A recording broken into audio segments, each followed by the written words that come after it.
Peoria Christian joined the IHSA 6 years ago. Today they'll win their first state trophy. The Chargers relentless in knocking out Massac County. Winnebago turned it on late. Their second straight comeback win sends them to the state semifinals.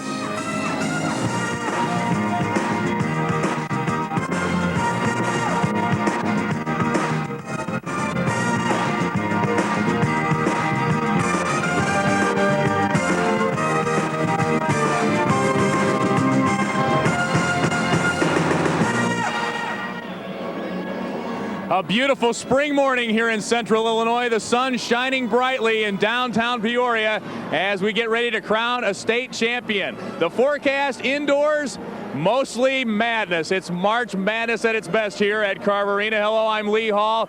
The rest of the forecast, a 100% chance of a state champion being crowned here tonight. Our first two contestants, 30-3 Peoria Christian, the hometown favorites. You can hear their fans behind me now, taking on 30-1 Winnebago for the call of today's game. Let's go to Kurt Pegler and Roger Lowe.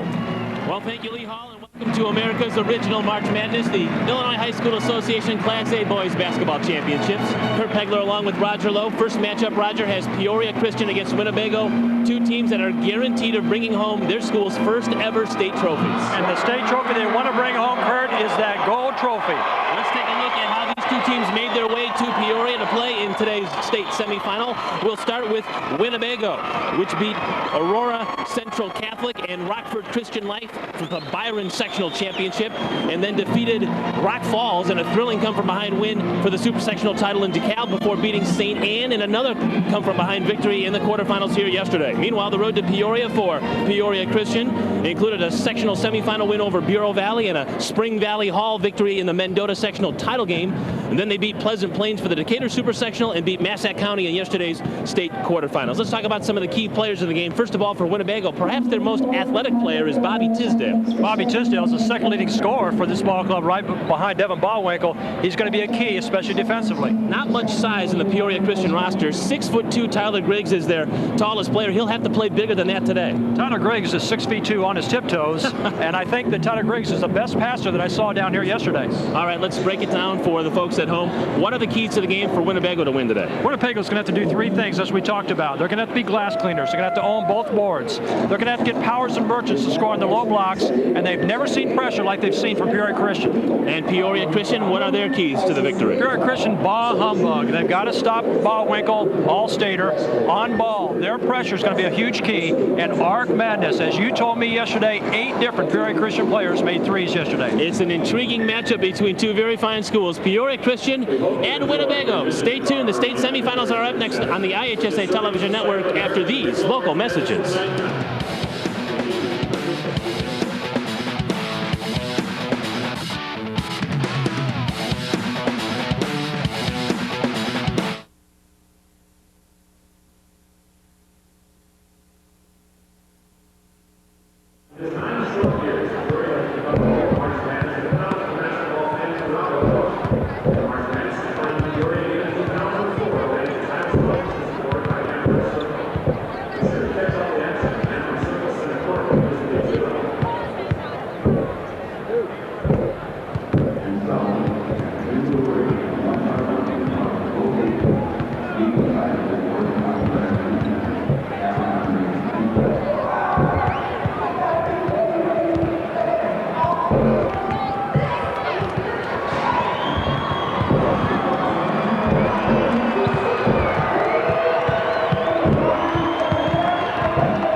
Peoria Christian Chargers meeting for a right to go to tonight's state championship game. Welcome back inside Carver Arena for Class A boys basketball here in Peoria.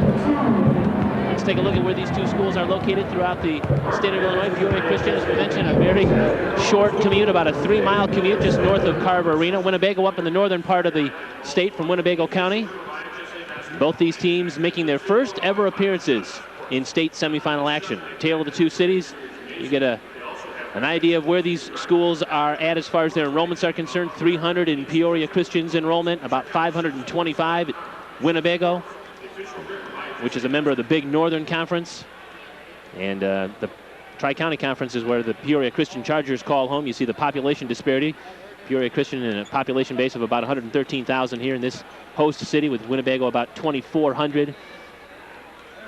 And again, they're making their first ever appearances in the state quarterfinals, and now their first ever appearance in the state semifinals. And as we mentioned at the top of the broadcast, Roger, a neat opportunity for both of these schools to bring home state championship trophies for the first time. And I guarantee you, both of these teams think they're going to win this game. They both have a confident swagger to themselves, and they've won enough games between the two of them, 60 all season long. It should be an exciting game. Two teams that love to play man-to-man defense, two teams that shoot a ton of threes, two teams which have longtime coaches. Fred Fox at Peoria Christian has spent all of his 18 years at Peoria Christian. Joe Murphy has spent all of his 17 years at Winnebago. And both teams with exciting wins in the state quarterfinals yesterday. And now for the announcement of the players and the starting lineups, let's go to our public address announcer, Paul Herzog. Good morning, basketball fans. On behalf of the Illinois High School Association and the city of Peoria, welcome to the site of America's original March Madness. This Class A game is a semifinal contest featuring the Winnebago Indians 30-1 and the Peoria Christian Chargers 30-3. At this time, we ask you to please stand and observe a moment of silence, reflecting on our freedom and the men and women of the armed forces on our behalf around the world.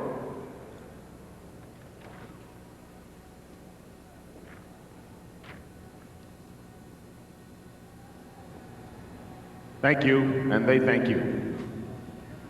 And now, to honor America, please remove your caps and address the flag with your hand over your heart as our guest soloist, a senior from Stillman Valley High School, Anthony Rangel, sings our national anthem.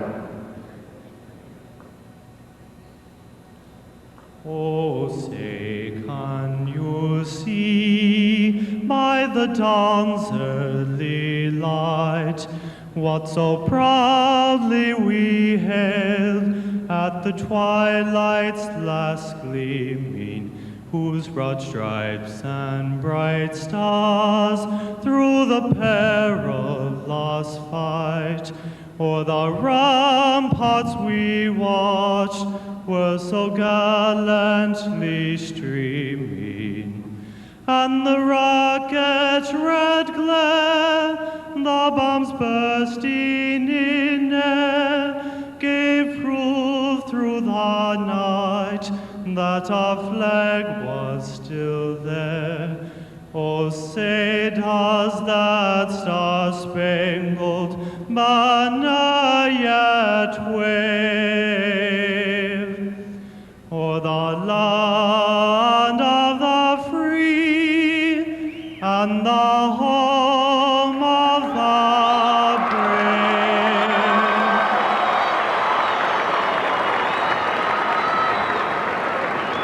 And now let's meet the starting lineups for the semifinal game featuring the Winnebago Indians and the Peoria Christian Chargers. At a forward for Winnebago is 6'5" sophomore, 21, Devon Bowinkle.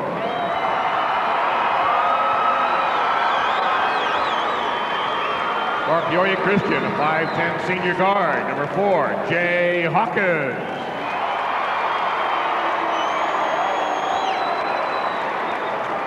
The other forward for the Indians is 6'4" senior, 22, Ben Howard. At guard for the Chargers, a 6'1" senior, 14, Brandon Carlson.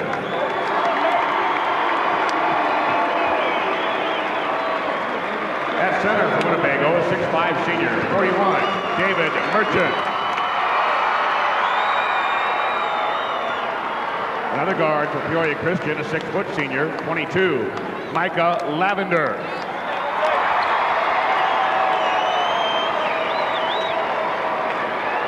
At a guard for the Indians, a 5'11" senior, 12, Chad Nelson.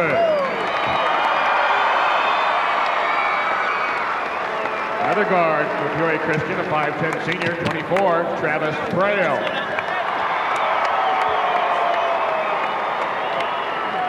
At guard for Winnebago, a 6' senior, 14, Bobby Tisdale. For the guard for Peoria Christian, a 6'2 senior, 34, Tyler Griggs. Head coach Winnebago in his 17th year at the school, a record of 311 and 141, Joe Murphy. Head coach for Peoria Christian, 18 years at the school, a record of 331 and 167, Fred Fox.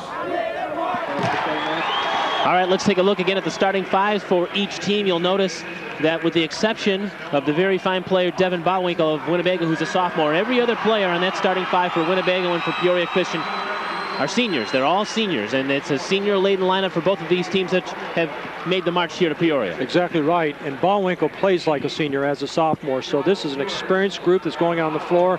One thing, Kurt, I think we need to watch out for is the bench, because Peoria Christian's bench was much more productive yesterday than Winnebago's. 30-1 Winnebago, 30-3 Peoria Christian. When you've won 30 games in a high school basketball season, you've had a tremendous year. And both of these schools will be bringing home state trophies. We'll just figure out if it's a first place trophy, a second, a third, or a fourth place. And I tell you, I'm looking at these 10 players on the floor, and I sense absolutely no fear, only excitement. This is an electric atmosphere, and I can't wait for the ball to go up. The officials working today's game: Jim Knopf from Ottawa, Joe Ewers from Kankakee, Obaseki Chemanju from Romeoville. Peoria Christian in the home whites with purple trim and the black uniforms of Winnebago on the road. And we're underway here at Carver Arena, the first of two state semifinals on the IHSA television network. And glad you're alongside for a great day of basketball, we hope, here in the Class A boys hoops. Micah Lavender's first shot of the game is no good. And here comes Winnebago now. Bowwinkle all the way down. His first 15-footer is no good.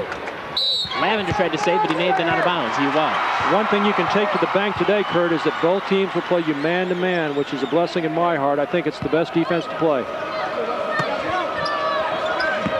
Quickly off the inbounds. Tisdale, a three is good. Peoria Christian just lost sight of him. There was a mix-up defensively on that, and Tisdale a big three to start the game. Bobby Tisdale, who shoots the three at 39%, gets his team going. Brandon Carlson tried to answer for Peoria Christian, but his three ball is no good. He's the most prolific three-point shooter for the Chargers. Both of these teams love to hoist it up from the three-point arch. Lavender's 0 for 2. He gets another shot at it. He's 1 out of 3 now. Outstanding play by Lavender by staying with the shot. Winnebago's going to have a hard time guarding these quick guards from Peoria Christian. We'll see great ball pressure put on by the Chargers. Been their key to victory all year long. Follow-up basket by Ben Powers. Ben Powers and Merchant are going to have to be big scorers today. And Peoria Christian throws it away as Brandon Carlson couldn't save it from going out of bounds. Okay, we've got the first minute jitters out of the way, I believe. Now for both teams, you're going to see an outstanding basketball game. What a pace in the opening 70 seconds. Dizzying.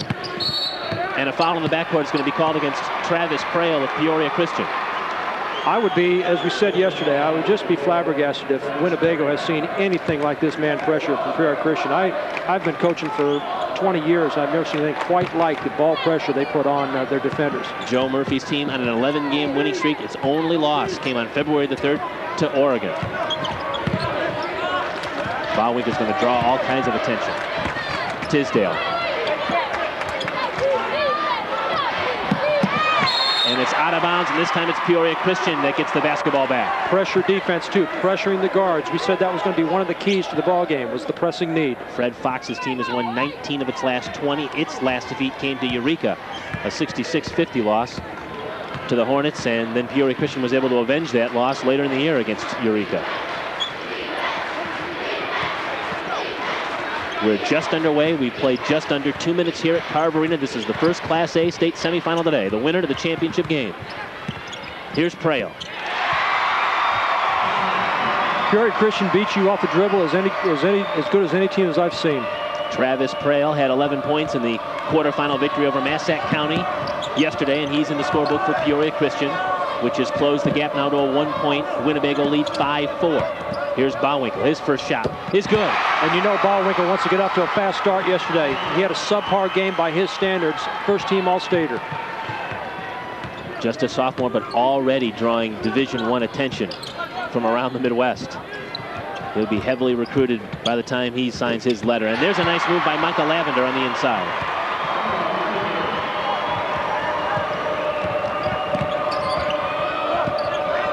Bowwinkle lost the ball momentarily. There's that pressure again put on by Peoria Christian. Now it's Merchant from the outside. His shot is no good. Bauwinkle goes in and gets. Now the ball's on the floor, and it's going to be an offensive foul.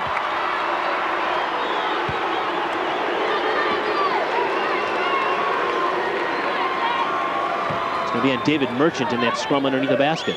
Full court pressure now by Winnebago, and it will be man pressure. Check that. I thought it was on Merchant, but indeed it was on Devin Bauwinkle. So his first foul is his team's first foul. It's 7-6 Winnebago.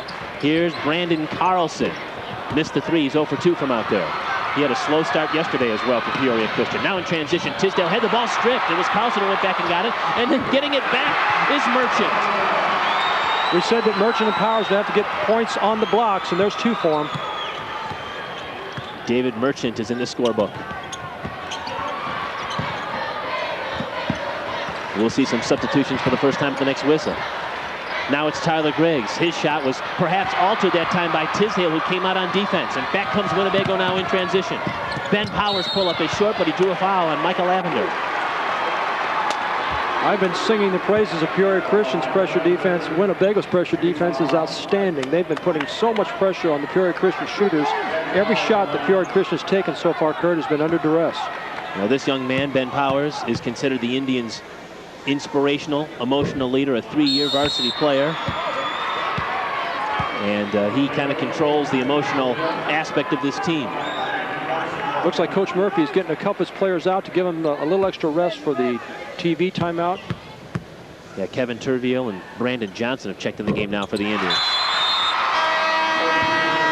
And we have a timeout on the floor. We remind you that this IHSA broadcast is brought to you by Country Insurance and Financial Services. Real people, real answers, real quick.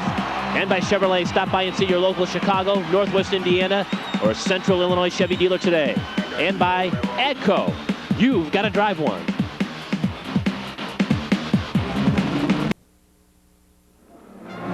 And we're back at Carver Arena. 10-6 Winnebago leads Peoria Christian. Guys, the Peoria Christian fans might be the most devoted fans in Carver Arena this weekend.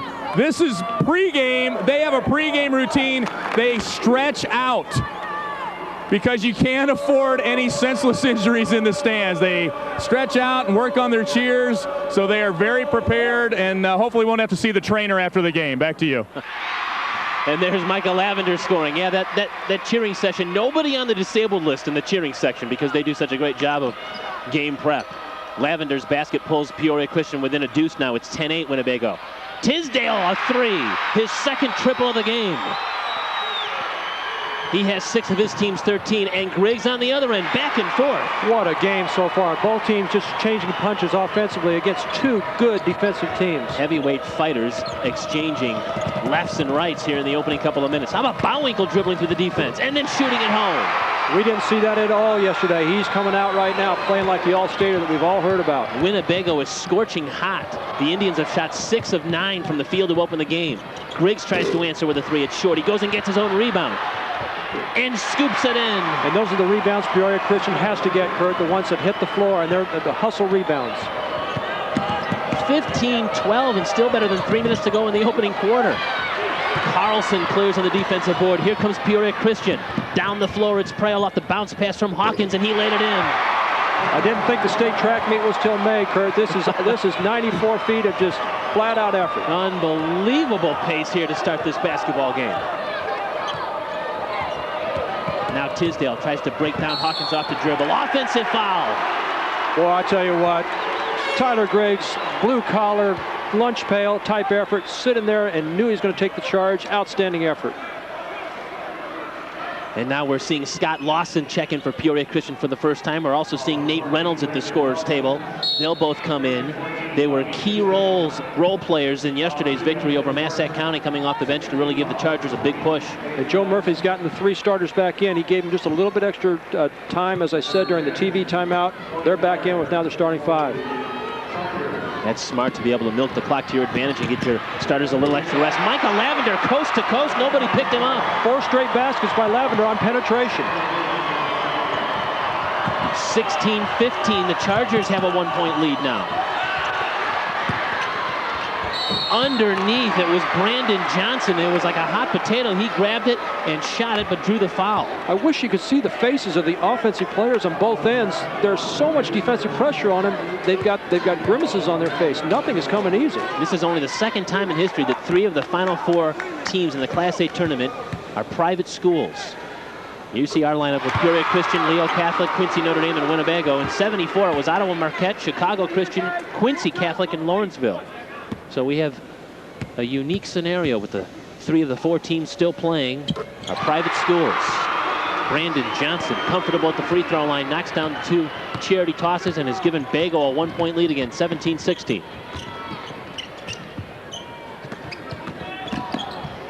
Here's Lawson penetrated and the kick out. Reynolds from the outside. His first shot is no good. Every 3-point shot so far, Kurt, that Peoria Christian has missed has been short. Kevin Turville had the defensive rebound as we approach the 2-minute mark. And what has been a terrific first quarter of action here in this first state semifinal. Held ball possession. The possession arrow favors the Indians. I'm watching an interesting matchup. Brandon Johnson at 6'3", 220 is trying to guard Jay Hawkins at 5'10", 160. Let's see if Hawkins can break him down for some penetration. Quickly off the inbounds. Turville the miss. High up to get the rebound though. The Indians maintain the offensive set. We'll keep our eye on the rebounding statistics. It will likely be a key stat here in this game. That time it's Merchant missing from the outside. Jay Hawkins goes and chases down the loose ball. He brings it all the way up the floor, coast to coast. Missed the layup, it was a contested shot. Chad Nelson came over and altered Jay Hawkins' shot there. Neither of these teams want to slow down. Bodies on the floor, twisting and turning and scoring is Ben Powers. It doesn't get better than this, Kurt. Both teams playing well offensively, outstanding defense. Well, we've got to take a deep breath and we're just watching the game. Under 90 seconds to go here, opening quarter. Michael Lavender, crossover dribble, drives and scores. How about that breakdown? 5 penetration baskets by Lavender. 19-18 in favor of Winnebago, and still 1:10 to go, and another offensive foul against the Indians. And it's going to be whistled against Ben Powers.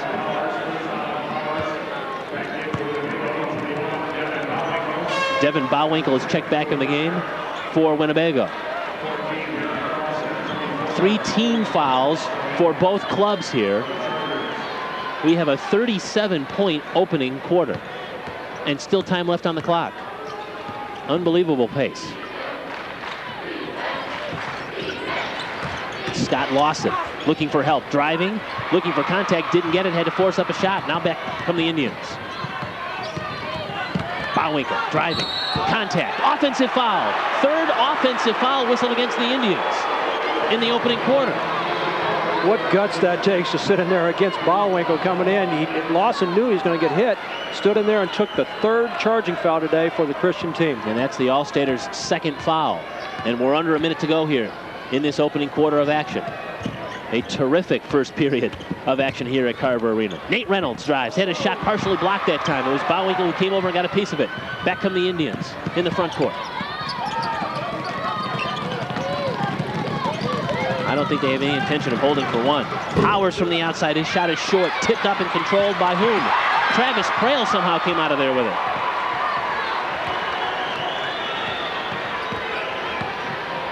.20 seconds left in the quarter, likely the final possession of the quarter. Fred Fox, the Peoria Christian coach, is out screaming at his club to get one good shot here in the final seconds of the opening period. But he won't get it. Ball is stripped. Winnebago has a chance. Chad Nelson down on Reynolds, and he missed the shot. He had to put it up. Give credit to Nate Reynolds for coming down and altering the shots. This IHSA broadcast is brought to you by Apt Electronics and Appliances. For the largest selection of electronics and appliances at the best possible price, visit Apt in Glenview. And by Massey Ferguson, what to depend on. Back with more from Carver Arena, 2nd period action after this local break.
It's championship night at Carver Arena. We will crown a new Class A state champion sometime tonight after 8:15, and you've got the best seat in the house here on the IHSA television network. Championship night, third place game at 6:30, championship game tonight at 8:15 here in Peoria at Carver Arena. But we've got a lot of basketball between now and then to tell you about, and an incredible opening quarter of action here in the first state semifinal game between Peoria Christian and Winnebago. A 19-18 Winnebago advantage. Peoria Christian is having a hard time guarding Bago's size. Bago's having a hard time guarding Peoria Christian's quickness. They're bouncing each other out so far.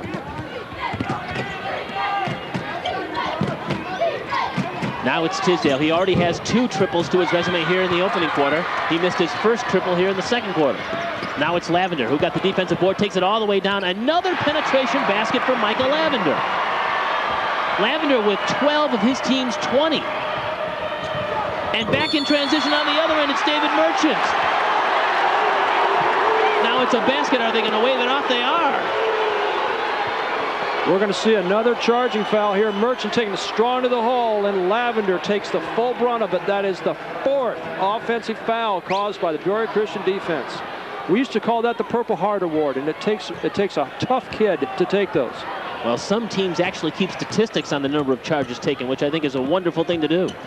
Now it's Brandon Carlson. He finally is in the scorebook. He missed his first 2 shots, but made his third. That's the first time Brandon's got his feet squared, his shoulders squared to the basket. That's what you need to do. And Winnebago wants timeout. Joe Murphy doesn't like the way the pendulum of momentum is swung towards the Peoria Christian sidelines.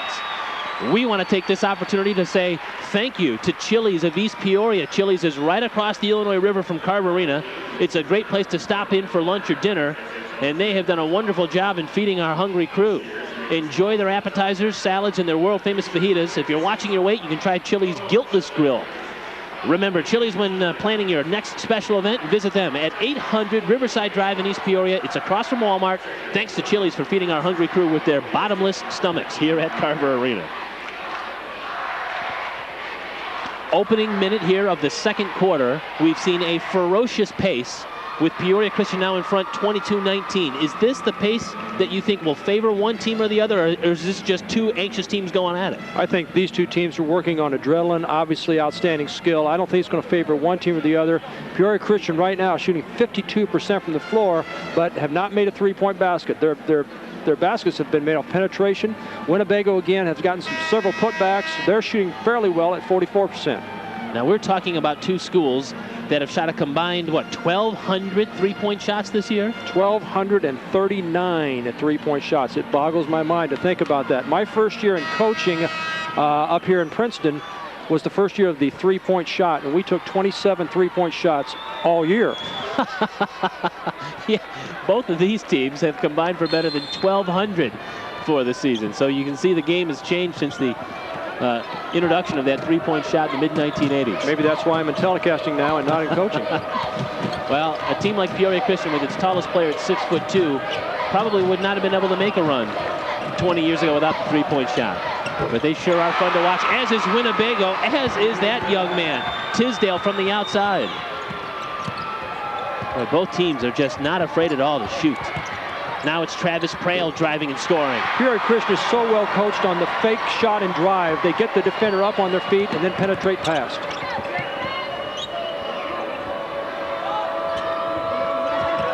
Boy, Tisdale catch and shoot off the front of the iron. Ball to the corner. Tracked down by Winnebago. It's Ben Powers. Now he drives and draws contact, and he'll get to the free throw line. Boy, nothing is coming easy for either of these teams here. He took it strong to the hole, but it was hard work for him to get it there. Brandon Carlson picks up his first foul. It's the team's 5th. And Powers to the free throw line. And right now, Winnebago playing without Ballwinkle, so they need to make sure that they keep this within arm's reach.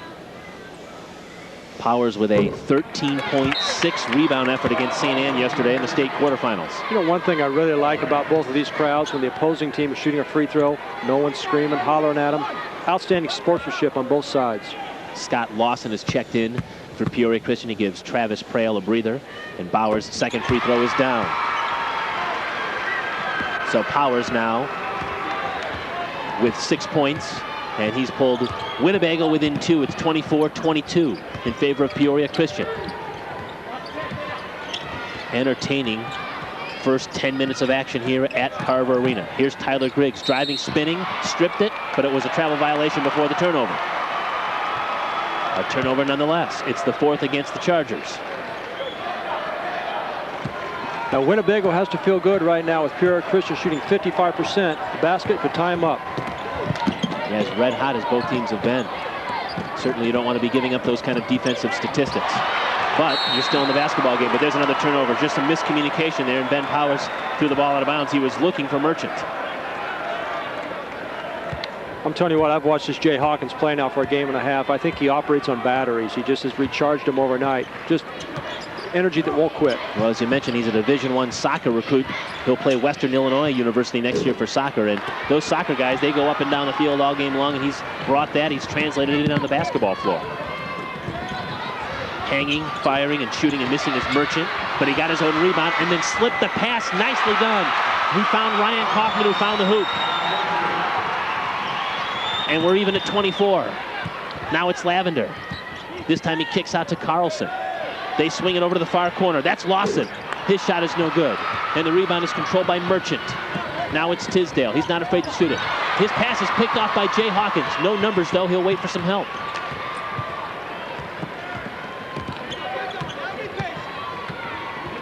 Fred Fox, the Peoria Christian coach, screaming at his team to be patient. Brandon Carlson from the baseline is missed.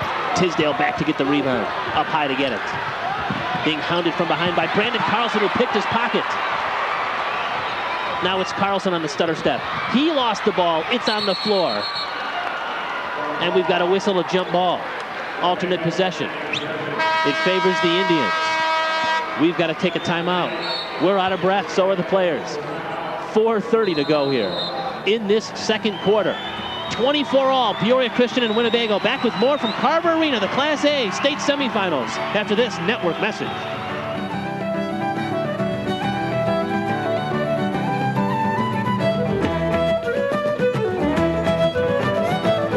Great setting for high school basketball here at Carver Arena. Terrific first state semifinal game. Peoria Christian and Winnebago all tied at 24, but that's going to change right now. Merchant on the inside has given Bago a 2-point lead. Outstanding job by Winnebago moving the ball against Peoria Christian's trapping defense. 4 points now for David Merchant.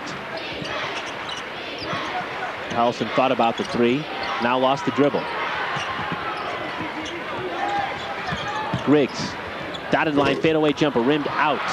Brandon Johnson, the backboard for the Indians. And Winnebago has gotten back in the game with Ballwinkle on the bench. Ben Powers had the ball stripped that time by Scott Lawson. Now Peoria Christian has the numbers. Tyler Griggs running the floor and scoring. There are just so many hands when people put the ball on the floor. The man with the ball has got to be a little bit more careful protecting it. Both these teams active with their hands defensively, but as you mentioned, Peoria Christian really lives and dies by it. Top of the circle, three from Chad Nelson is no good. Offensive board and stick back is no good. Another one by, he can't get it to go. Lawson somehow underneath comes up with it, and he's fouled. 2 and 3 opportunities for Winnebago, and the coaches are pleading for their players to get a body on somebody. Let's take a look at this activity underneath that basket. This is crazy. You're going to see a couple pretty good looks here by Winnebago. Keeping the ball alive, keeping it alive, and then a real nice job by the Peoria Christian player Lawson to protect it. Lawson was standing underneath the basket when he got that one. Sometimes you got to be in the right place at the right time when it comes to rebounding. You know, there's not going to be any rebounds taken above the rim, so it's all positioning and timing. Under 3 minutes to go here, first half. Now Lawson on the offensive end. Got himself too far underneath the basket. Good defense by Winnebago.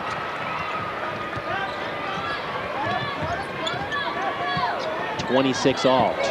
Terrific ball game here in the first state semifinal. The winner to play in the state championship game tonight. Short jumper is down by Chad Nelson, the 5'11" senior, whom his coach called a little squirrel when he first came onto campus as a freshman, has now blossomed into one of the starting seniors. Lavender tries to answer for Peoria Christian. His three is no good.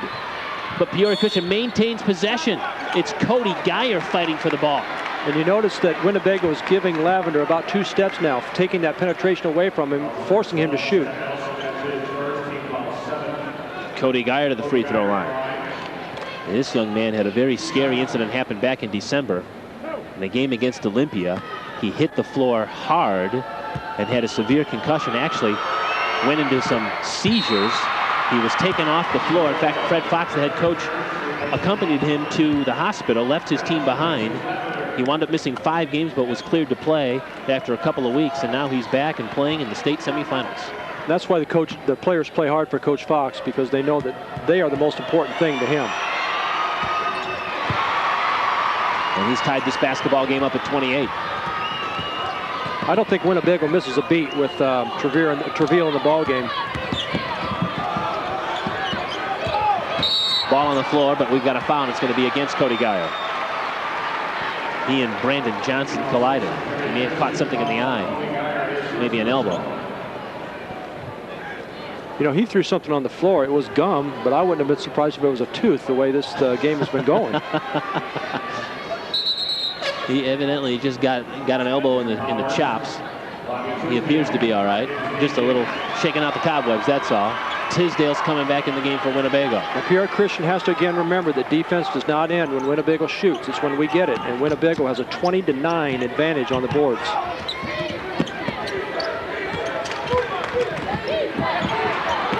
Ball on the floor, and it's out of bounds, and it's going to go to Peoria Christian. Boy, there has been so many bodies on this floor today too, Kurt. It's just been an all-out effort. I don't know how you can get the same effort in the second half, but I'm sure we're going to see it. Well, that happened right in front of the cheering section of the Peoria Christian students, on their feet the entire game. Both schools brought nice crowds.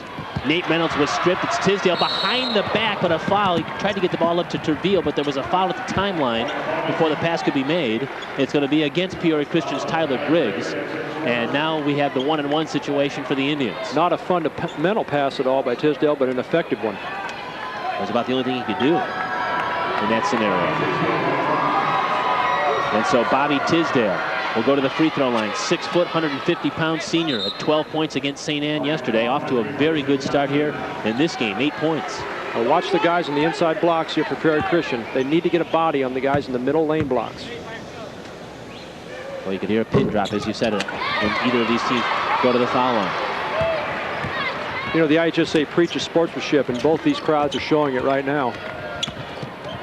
Travis Prail hanging, firing. He's going to get a couple of foul shots out of it.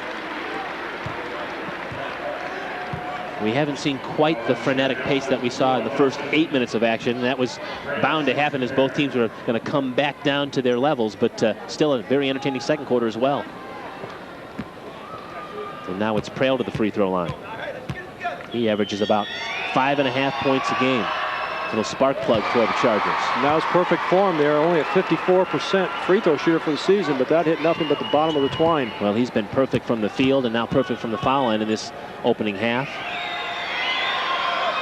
That one he missed, but he still has 7 points, so he's over his average. But a steal, and Peoria Christian comes away with it. It was Griggs in the backcourt. Now it's Prail driving again. That time he couldn't finish. Boy, the Indians move the ball down the floor so quickly and find Chad Nelson open for a three.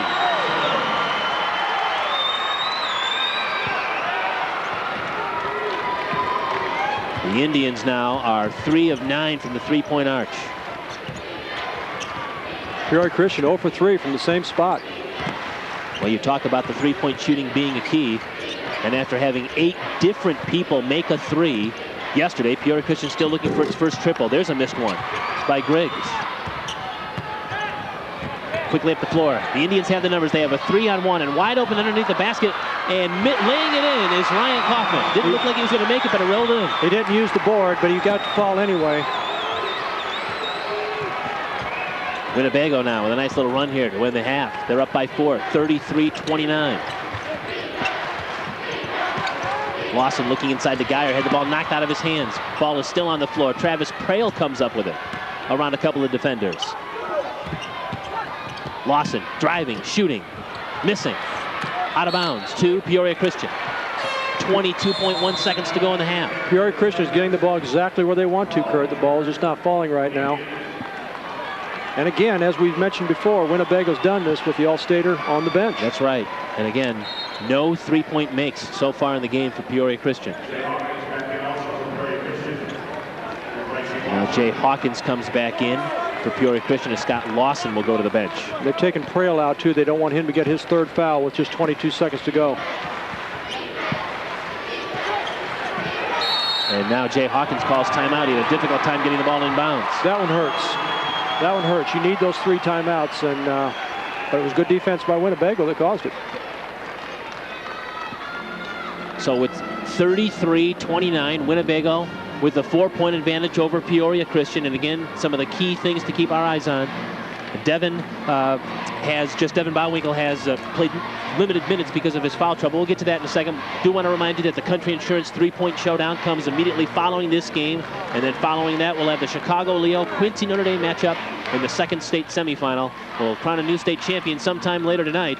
And we're going to find out who those 2 teams are playing after this afternoon session. The slam dunk contest, then finals, semifinal number 2. But back to this game, when you talk about Bauwinkle having 2 fouls early and really limiting his minutes, and you talk about no 3-point makes for Peoria Christian, those are big numbers and big statistics that we have to keep our eyes on here. It's exactly right, Kurt. When we talked about ball humbug, and they've held Bauwinkle in check with only 4 points. The Arc Madness has not come to fruition yet for Peoria Christian, 0 for 4. And as I've said, every shot has been short. So maybe a little bit of the legs, maybe a little bit of the tiredness that we talked about yesterday. We talked about for Winnebago, they had to be glass cleaners, and they've done that. 23-11 right now. We talked about Powers and Merchant having to have big games. Right now they have 10 points combined. And the pressure from both teams has been a factor with the turnovers. Well, Peoria Christian, which shot better than 50% in the opening quarters, down to now 40%. And it's the other way around. Winnebago's up to now 48% shooting. We're under 20 seconds to go here in the opening half of action at Carver Arena. Terrific ball game here between Winnebago and Peoria Christian in the first state semifinal. The winner to the championship game tonight. 10 seconds and counting. Lavender hangs and fires. Missed it. Now can the Indians get a shot off before the buzzer? It's Tisdale. Down being defended by Geyer. He throws up a long shot off the back of the backboard, and that's our first half. A very, very entertaining first half. Both teams putting on an offensive display. Winnebago leads it 33-29 after the first half of action. Winnebago trying to improve its record to 31-1 and head into the state semifinals. And Lee Hall is standing by with the Indians head coach, Joe Murphy. All right, Kurt, thanks a lot. Coach, you take a lead into halftime, 4-point lead with Devin Bauwinkle and really not contributing much in foul trouble. I guess you'll take that, huh? Well, we sure will. We were very happy to get out of that quarter there where we're at right now. Tell me about, offensively, you guys, both teams really started out hot. We sure did. I think we were giving them too many easy shots. It's hard to miss a layup, and we've started to tighten our D up some. We just got to continue to do that. All right, good luck to you second half. Thank you very much. All right, Joe Murphy, head coach of Winnebago. Back to you, Kurt. All right, Lee, thank you. His Winnebago Indians have a 4-point lead, 33-29. We're at halftime here at Carver Arena. Back with more in Peoria after this network break.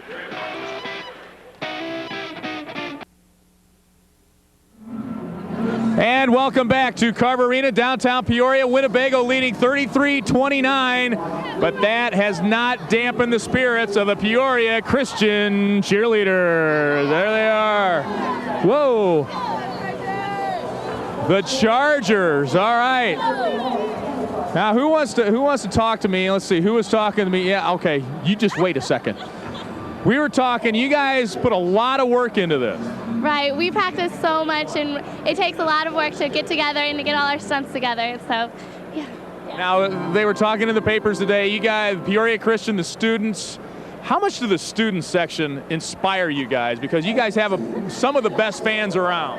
They do. When they cheer with us, it's really exciting because if they'll get along with the same thing we're doing, or if we can tell what they're doing and then we all cheer together, it's really nice just to have everybody, because then the players can really hear us, and it's not just like the 12 of us, it's the whole fan section, so that's really nice. And you guys do not yell derisive things at the other team. No, we try to encourage our guys as much as possible. All right, that's the Christian part of it, right? Let's hear a really good Chargers cheer here. We don't want a boring one. We run a really good one, and I know you give it to us. The Chargers from Peoria Christian High School, hometown favorites trying to win their first state championship. Here they are. Oh, it's going to be athletic. CS, we are the best. PCS, Excellent. we are the best. PCS, we are the best. PCS, we are the best. All right, thank Thank you, ladies. That was very good. How long did it take you to get that one down? Quite a while. They ever drop you? What? They ever drop you? Actually not. Oh, good. Well, that's good. All right, ladies, thank you very much. Back after this network break, and we'll hear from the ladies from Winnebago. You're next. Don't go away.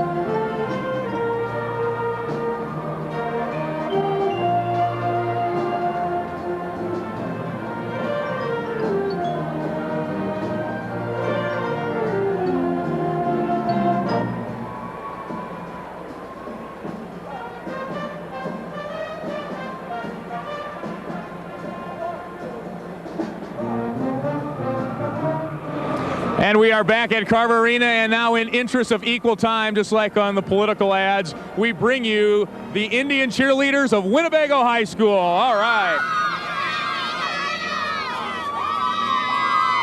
All right, now I want you to be honest with me. When your team was down 8 at halftime and down 8 after the third quarter, were you a little nervous yesterday? Yeah, definitely. It was kind of weird. They did that to us at Super Sectionals, so we were kind of used to it, but it was still nerve-wracking. Tell me about, you were saying that you guys go to camps and do stuff in the summer. How much work do you put into this in the off-season? We just have to get together a lot and work together and be at all the practices. All right, let's hear a good Winnebago Indians cheer before I send it over to the guys at the table. Winnebago High School just outside of Rockford, Illinois, their first trip here to the Elite Eight.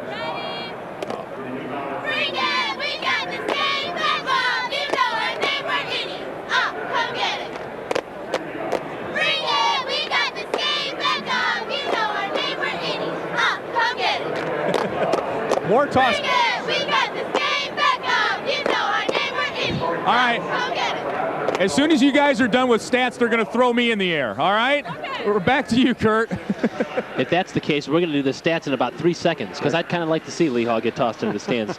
But that's a whole other story. Hey, it's 33-29. Winnebago with a 4-point lead over Peoria Christian. When we take a look at these first half statistics, boy, the rebound scenario really playing a big factor for the Indians. Yeah, we talked about that Bago had to be glass cleaners, and they've done that, 24-11.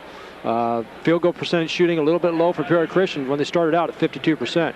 And again, 3-point makes. Peoria Christian, 0 of 4. Winnebago, 3 of 10. Arc Madness, we talked about that, and as you said, 0 for 4. Turnovers, we said Winnebago had to withstand the pressure of the guards, and that's not been something they've been happy with. 12 so far. Look at the steals down there. Just so many hands going after it, and the fouls is big. 8, 2 of them on Ballwinkle. Tisdale and Powers, the leading scorers for Winnebago. Michael Lavender has 12 to lead all scorers for Peoria Christian, and Travis Prail has chipped in 7 as well for the Chargers. Back with more from Carver Arena, 33-29 in favor of Winnebago at halftime. Third quarter action is just around the corner.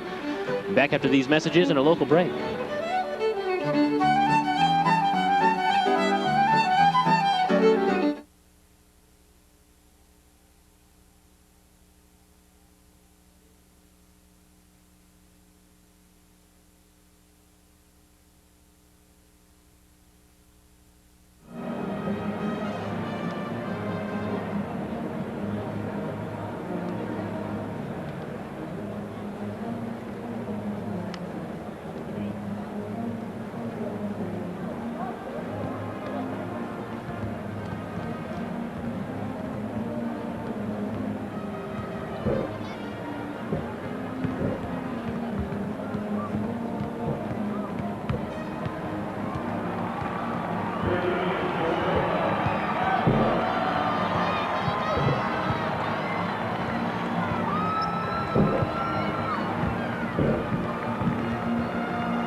Let's take a look at some of the halftime or the highlights that shaped the first half of action. Winnebago with a 4-point lead, and it's Tisdale from the outside. Yeah, got his feet squared up, and nice follow through there. And now you'll see Frail with a real good head and shoulders fake. We talked about that earlier, and a little 12-foot runner. Again, Peoria Christian has done a nice job of moving the ball up the floor. Tyler Griggs scoring there, but give the Indians credit. They've had every opportunity to answer with every punch, and they've done it. There's no question about that. And then again, a nice-looking shot right there. Good form, everything right where it's supposed to be for Ballwinkle. And here's the penetration of Lavender. This is where he really hurt him early with 5 quick baskets. They've been up and down the floor, and the Indians scoring in transition, trying to move the ball up and match as well. Ben Powers scoring in transition there, and here we go. Running up and down the floor for Peoria Christian, Tyler Griggs. They just pass and catch so well. This team it does so many fundamental things just outstandingly. And again, there's the hands we talked about. Hands everywhere. Up and down the floor, and it's Tyler Griggs finishing off there for Peoria Christian. And Lee Hall is standing by with the Chargers head coach, Fred Fox, to get his thoughts on halftime. All right, Kurt, thanks a lot. Coach, the 3-ball isn't going in for you. You got some points off penetration there in the first half, though. Yeah, we haven't shot it too well from the perimeter yet, so hopefully we'll get that going a little bit this half. But defensively, you know, they're getting defensive rebound, and we're kind of coming at the rebounder instead of getting back. We got to adjust on that and giving up a little bit too much middle penetration as well. So hopefully we can make a couple adjustments there. All right, Coach, good luck to you second half. All right, we will be back with more from Carver Arena second half action after this network break.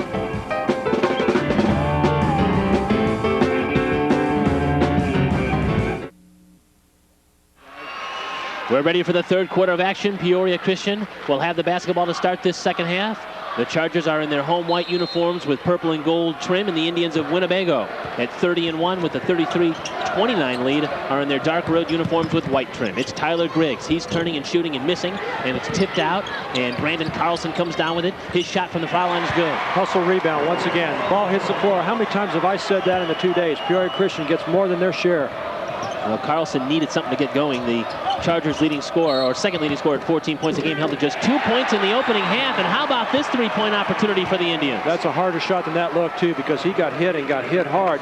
Got hit and hit hard, and you'll see this here on replay. Look at Chad Nelson's effort on the replay to get this ball to go down. Yeah, it takes strength, upper body strength, to keep that at the ball where it's supposed to be, and he finished it. Nelson has played really terrifically good, inspired basketball here in this game against the Chargers. Couldn't complete the 3-point opportunity though at the foul line. It's a 4-point Winnebago lead again, 35-31. That was a 4-point differential at the half. We're just underway here, third quarter. Travis Prail had a shot rejected out of there. Ballwinkle, even playing with his 2 fouls, did not back off on that play. Not a bit, and it's going to be interesting to see how many times that Peoria Christian goes to Carlson, because that's who Ballwinkle is guarding. Well, Ballwinkle again spending much of the first half on the bench with 2 fouls, but back in the game to start the third quarter. Hawkins pass to Griggs. They misfired, and it's Merchant that comes away with it for the Indians. And back in transition, maybe a turnover, and it is. Chad Nelson. You know, Carlson's the second leading scorer on this team, so I wouldn't be surprised if Peoria Christian starts going to him just a little bit more and make Ballwinkle make some decisions defensively. Peoria Christian has scored 80 or more points 8 times this year, so they like to shoot it and get it up and down the floor. That's their style. Here's Lavender, the game's leading scorer, missed his first shot in the third quarter. He has 12 points to lead all scores. Now quickly back. It's Chad Nelson again.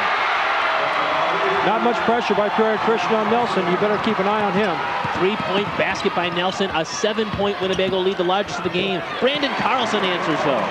After being held to just 2 first half points now, Carlson with 2 field goals here in the second half.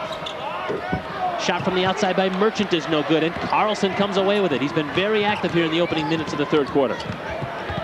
Now it's Michael Lavender setting, shooting, scoring. He answers with a 3. And if he continues to hit those, Kurt, they're going to have to come out and guard him tighter, which opens up his penetration. And here we go again with this Indianapolis 500 style pace. It just does my heart good to see teams play good, hard, man-to-man defense. I think it does everybody good to see that. Merchant, double team. Tisdale swings it over. Nelson had it picked. Now it's Hawkins in transition for the Chargers. Carlson's thinking about a 3. The shot may have been partially blocked that time by Chad Nelson. Hustled back on defense. Probably got a piece of that one. Now it's Ballwinkle.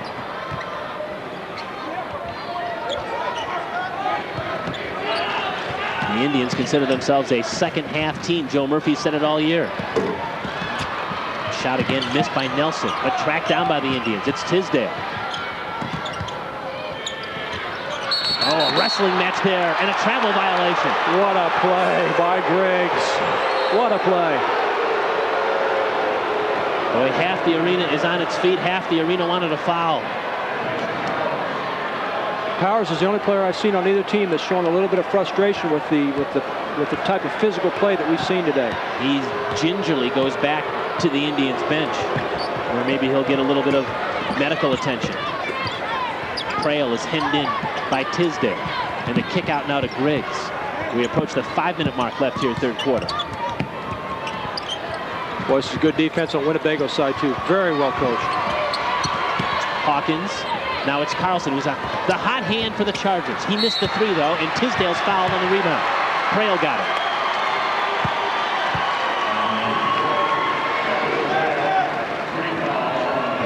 3 fouls now on Travis Trail. Second team foul against Peoria Christian here in the third quarter. We'll step aside with 4:57 to go in the third quarter. This IHSA broadcast is brought to you by Country Insurance and Financial Services. Real people, real answers, real quick. And by Chevrolet. Stop by and see your local Chicagoland, Northwest Indiana, or Central Illinois Chevy dealers today. And by ADCO. You've got to drive one.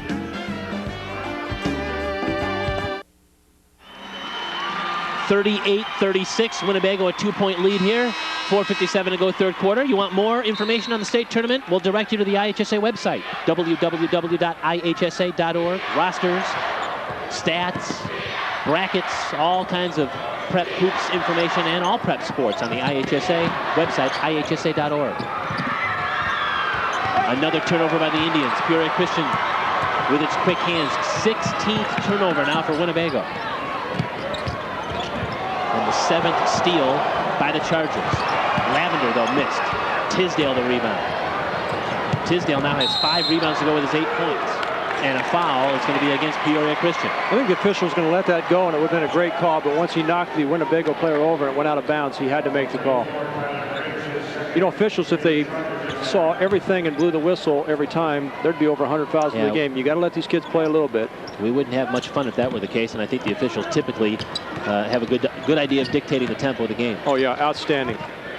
I've never had problems with officials. Second foul for Tyler Griggs on that whistle.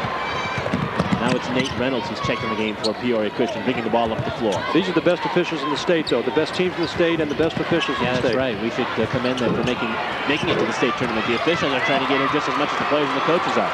Lavender had a tough go of it underneath. Back come the Indians now. Bowwinkle doing a nice job dribbling.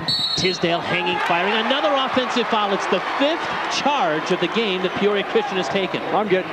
I'm getting chills down my back watching this. We're going to see a replay of this charge. This is the 5th time, as Kurt just said. It takes such a tough kid to do that. Lawson stood there and took the punishment. 5 charges by the Crusaders. Well, if you want to see how a team whose tallest player is 6'2" makes it to the state tournament, these are the little things that they're doing right. And there's Lavender finally getting back in the scorebook. It's just that lunchbox 8-5 blue-collar effort that's going to win you a state championship on either side. Lavender now with 17. He averages 15 for the game. So he's above average, and we still have better than 3 minutes to go here in the third period alone. Bowwinkle stripped. 8th steal by the Chargers. Here's Jay Hawkins in transition. He finds Griggs. The open 12-footer is missed. Merchant back on the defensive backboard for the Indians. We talked about the fatigue factor in Peoria Christian shots now. They need to get their legs more into them. They're falling short. Now Bowwinkle from the baseline is good. Boy, is that a nice-looking jump shot. Just a sophomore, but he plays like a senior. Quickly on the other end, Reynolds had a shot rejected. Kevin Turviel on the way, playing defense. Now in transition, the Indians back in the front court quickly. It's Merchant. Turviel thought about that. But the Indians showing great patience here from the baseline. Shot is missed by Turviel, tipped around. And it's Jay Hawkins, the Peoria Christian point guard, that comes out of it. Quickly puts the ball on the floor. All the way down, floater, missed it. And Chargers now down to 36% shooting. Late in the first quarter, they were up to 54% shooting. The Indians have got PCS a little bit out of their game plan. Now it's Ballwinkle. His shot is missed. Lavender back to the backboard. He's a tough matchup for anybody, Ballwinkle, because he can take you inside, he can go outside. Lawson in traffic, hangs, fires, missed it. Ballwinkle quickly ahead to Tisdale. He's all alone and laid it in.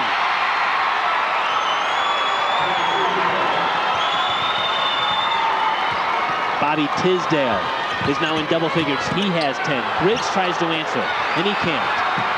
Peoria Christian's gone cold here in the third quarter. Now it's Merchant for three. Big basket for the Indians. I think Peoria Christian needs a timeout here, Kurt. And that's what Fred Fox is thinking as well. And the Winnebago crowd is on its feet. Joe Murphy's team has run out to a 7-point lead. Take another look at this critical three-point shot by Merchant. Yeah, right down the bottom. And, you know, Peoria Christian's been getting some good shots down there. They just haven't fallen. There's no need to push any type of panic button yet. Well, Merchant is going to play baseball at Creighton next year. And that's a home run type play there when you can knock down a triple from the outside. He shoots the three at about 35%. 6'5" player usually plays on the post, but doesn't mind at all playing on the perimeter. We remind you that this IHSA broadcast is brought to you by Apt Electronics and Appliances. For the largest selection of electronics and appliances at the best possible price, visit Apt in Glenview. And by Massey Ferguson, what to depend on. Now let's go to our sideline reporter, Lee Hall. All right, Kurt, we are high above Carver Arena with Don Rose, longtime Winnebago fan. How long you been coming to games, Don? I've been following Winnebago ever since 1958 when I was 12 years old. I won't ask you how old you are, but how many years has that been? It's been 46 years. 46 years, geez. Trying to do the quick math, that's over 1,000 games, right? Right, absolutely. Why do you keep going? What keeps bringing you back? First of all, I'm alumni, and second, it brings the entire community together and unites behind a common goal.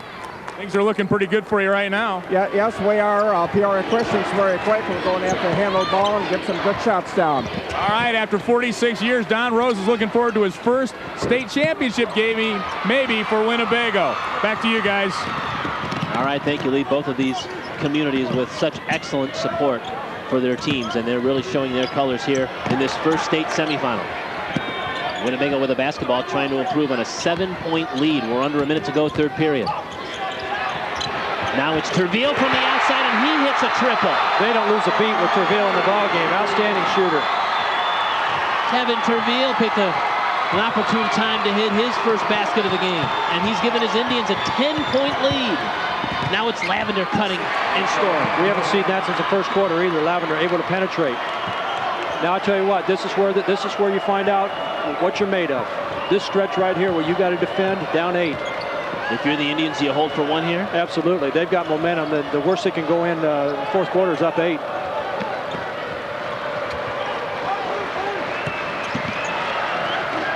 $15 seconds and counting. Look for some traps by Peoria Christian. Nice spacing by the Indians. That could have been the 6th charge also. And a rebound basket. Winnebago with an impressive finish at the end of this third quarter has a 10-point lead with 8 minutes to go at Carver Arena. Winnebago 50, Peoria Christian 40. Fourth quarter action around the corner after this local break.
It'll be championship night here in Peoria at Carver Arena as we crown a new Class A state boys basketball champion.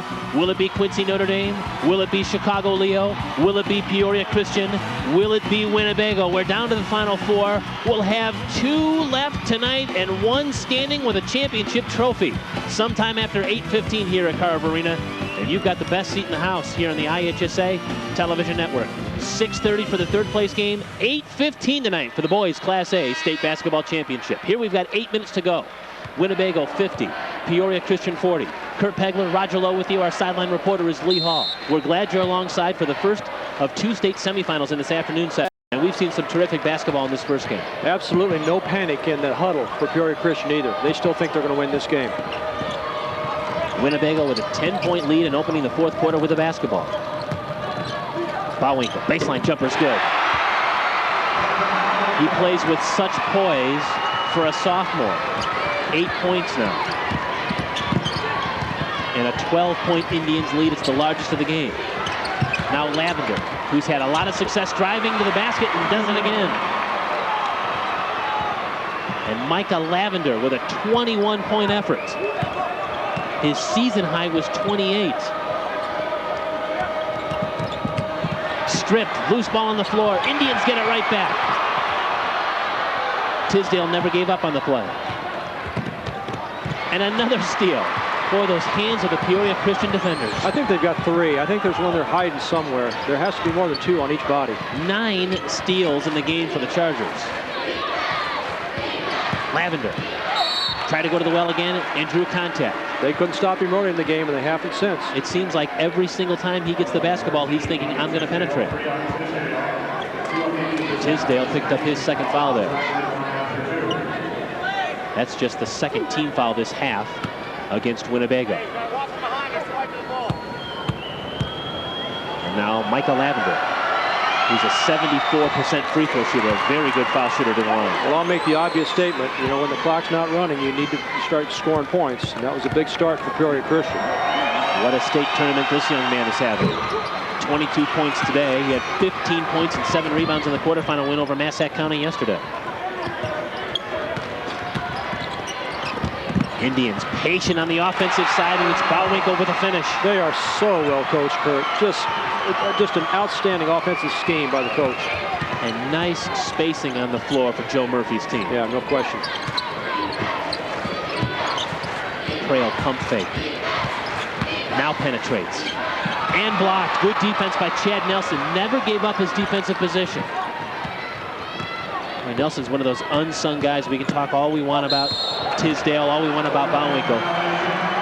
But he's a guy that he's really steady. He really is. And you know, he lets the game come to him. He doesn't force anything.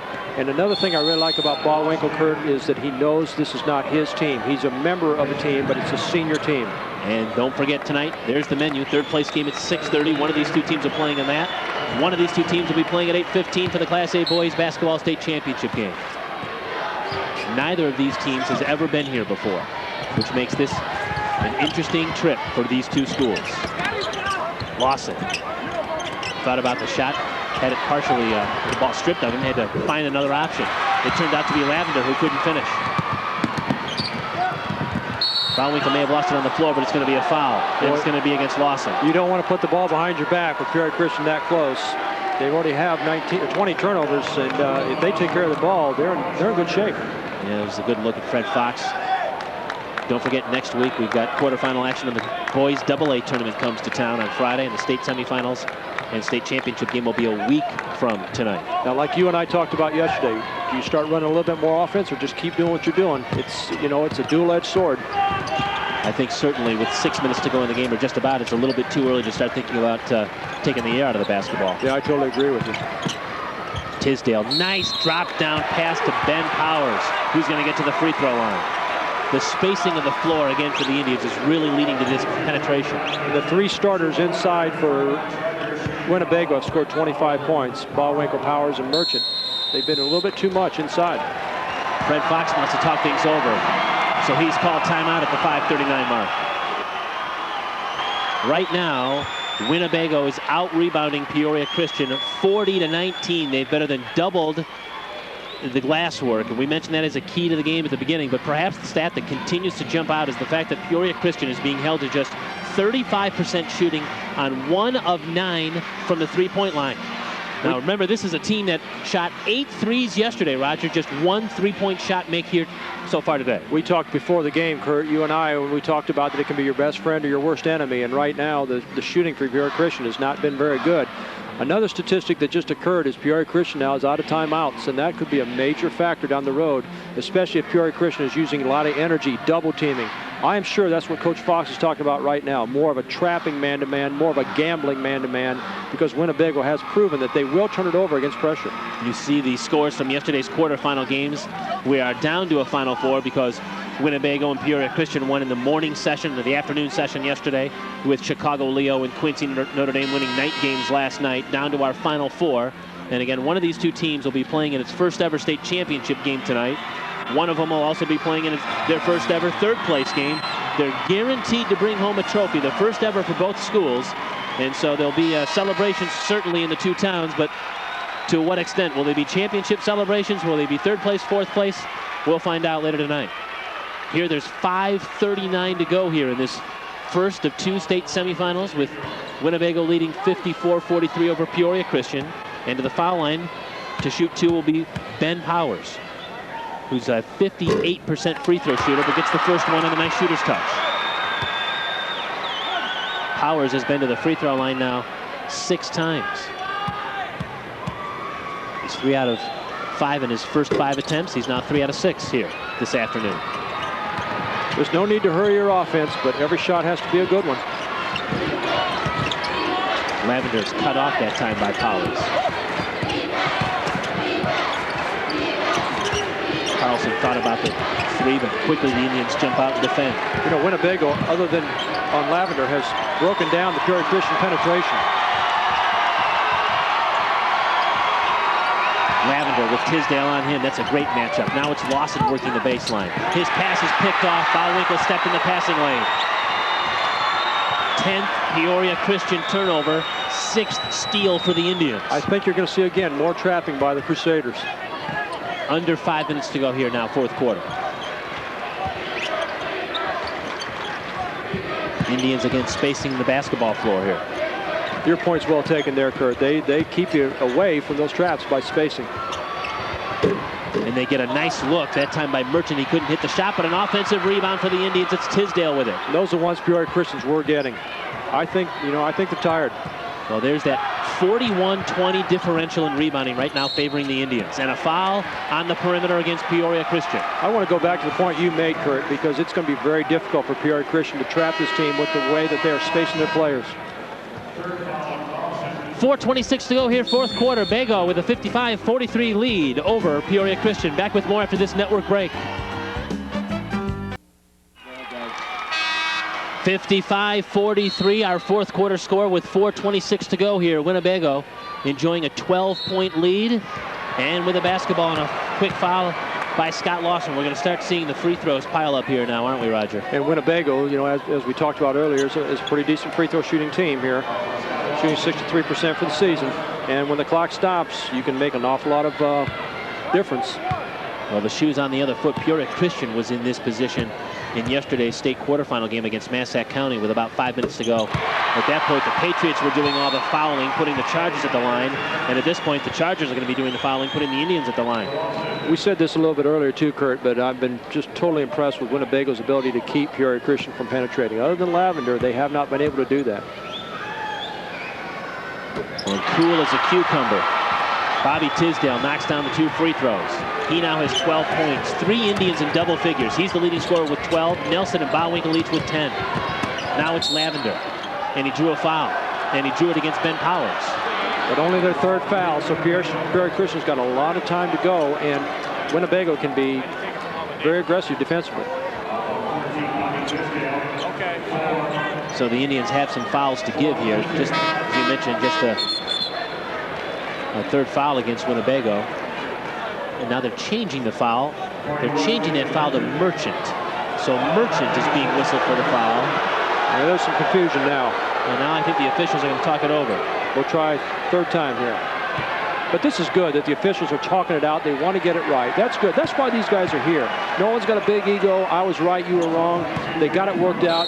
The right man was called for the foul. And again, they've reassigned that foul now to Ben Powers. That's who it was. Yeah. So Ben Powers picks up his second foul. The foul is not against Merchant, who would have picked up his third. Well officiated game and a very emotional game. I agree. And we've seen a lot. We've seen a lot of action back and forth. Hawkins, kick out. Lavender, three, top of the circle. Missed it. Cody Geyer in to get the offensive board, and he's got a three-point play the hard way. Now you can't tell me that you have to be tall or strong to get a rebound. We're going to see this on replay. Cody Geyer, 6 feet tall, maybe 140 pounds, goes up, takes it in there, and is strong and puts it back in. We talked about earlier, there's not going to be a rebound in this tournament taken above the level of the rim. You just box out, you get good timing, you'll get the rebound. Well, he had 7 points off the bench yesterday, and a free throw make here would give him 5 points off the Peoria Christian bench today. Coach Fox wants extended defense. This is a momentum swing now. Peoria Christian can get a turnover. 57-46, the Winnebago lead. Tisdale tries to answer, and he kissed it off the glass and in. Fundamental, nice shot. He came in at a good angle and used the board. Tisdale leads the Indians now with 14 points. We said he was the key player, and he's proven out to be that. Trail lost the dribble and hands to Geyer now. 3.5 to go here in the fourth quarter. Time running out of Peoria Christian.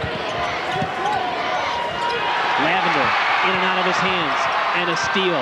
It's Treville that comes away with it. And boy, is he giving the Indians a nice spark off the bench. They don't lose a thing with Treville in the game. He's going to be a nice player for him next year. Inside lay-in by David Merchant. And Peoria Christian out of timeouts. They've got to just go to the reserve tank right now, whatever they've got left. Well, they play such a ferocious full-court style that at some point you worry about the gas tank being a little empty, and it looks that way now as Travis Trail takes it to the hoop and scores. They need that reserve gas tank to kick in here. Under 3 minutes to go. Winnebago's lead is 13 at 61-48. And again, the Indians with masterful passing and spacing on the floor here in the front court.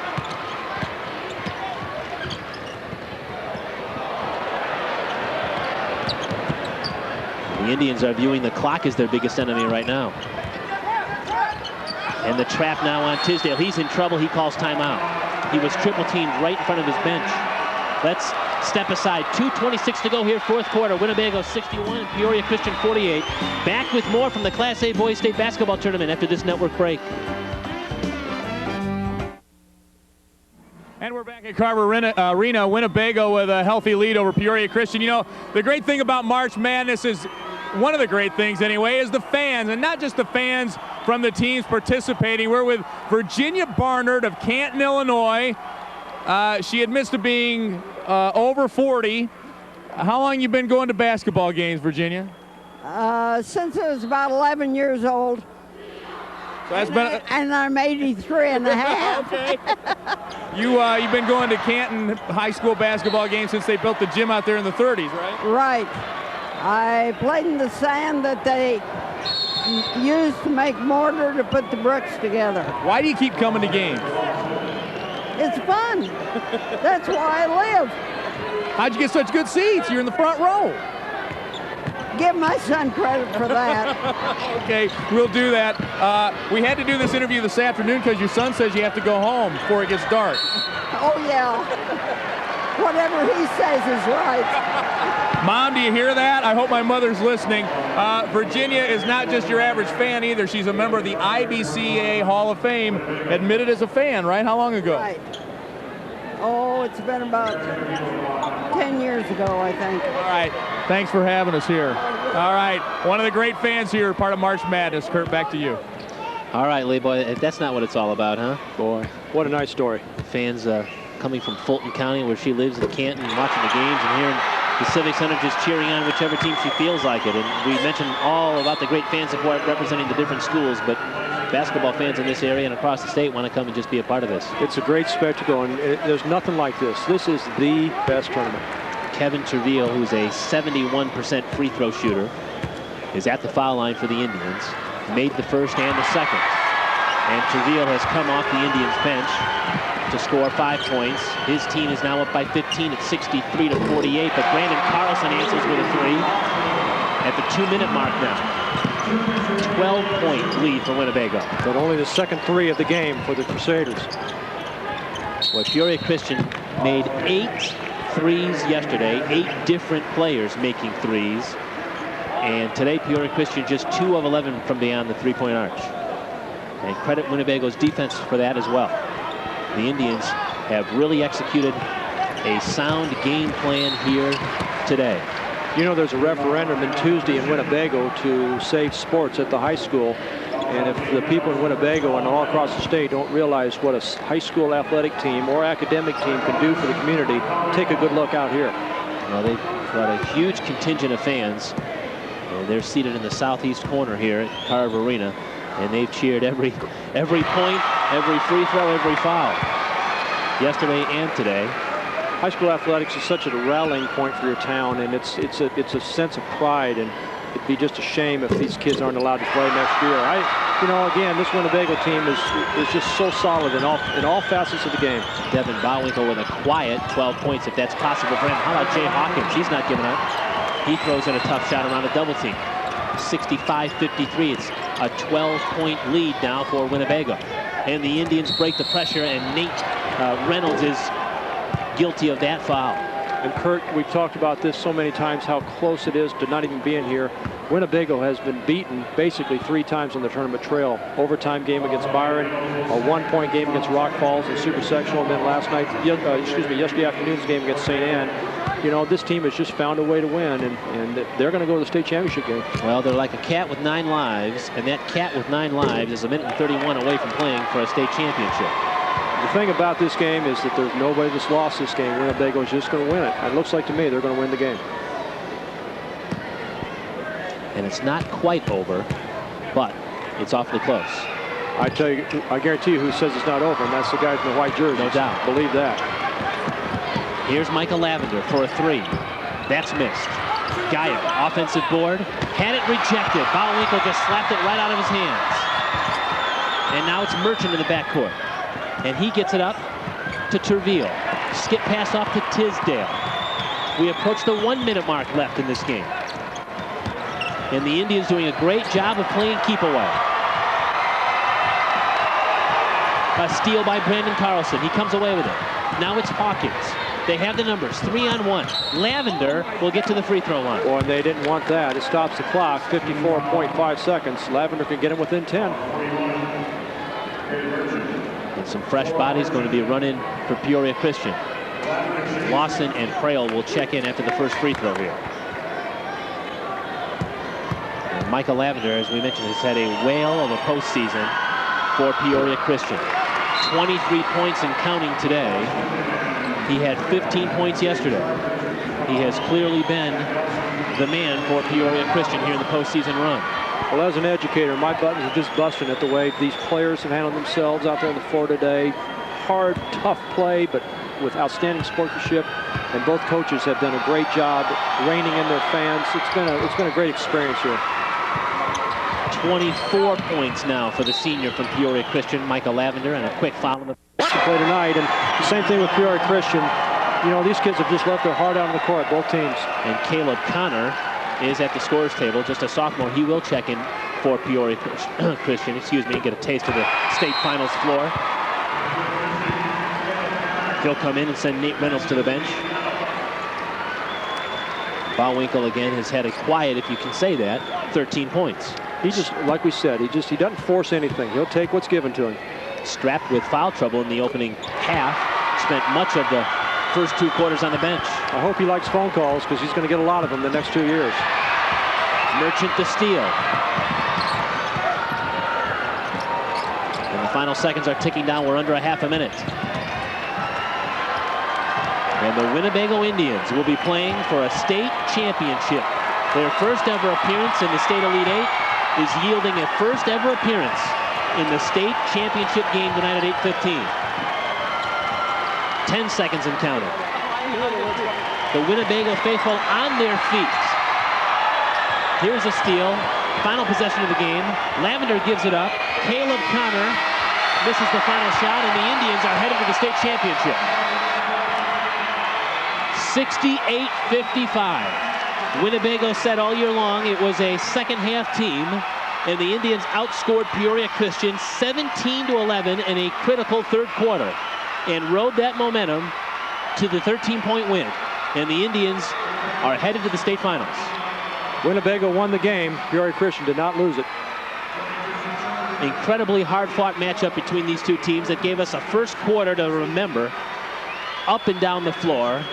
Two teams that love to shoot the three. Two teams that love to play man-to-man defense. Two coaches that have spent their entire prep coaching careers at their current schools. Two teams making their first ever appearance in the state. And it's the Winnebago Indians that are headed to the state finals. Lee Hall standing by. All right, we're with Joe Murphy. Coach, the guys were just talking. You guys several times along the state tournament trail there, probably been left for dead, came back and found a way to win. Here you go to the state championship game. Well, I think that helps when you got a lot of seniors on the club, and we got a goal to get to the state championship game, and now we want to win it, so we've just been playing hard. Tell me how you were able to solve that Peoria Christian defense. It was so tough yesterday. I think a lot of it has to do with our guards and all our big people can penetrate, and we were able to get inside a little bit more, and maybe they got a little tired too. This is the second game in 2 days, so. Now they say they're voting on a referendum Tuesday in Winnebago for sports. Is that right? Yes, it is, and we're hoping it's going to pass. Yeah, this is a pretty good vote right here today, wouldn't you say?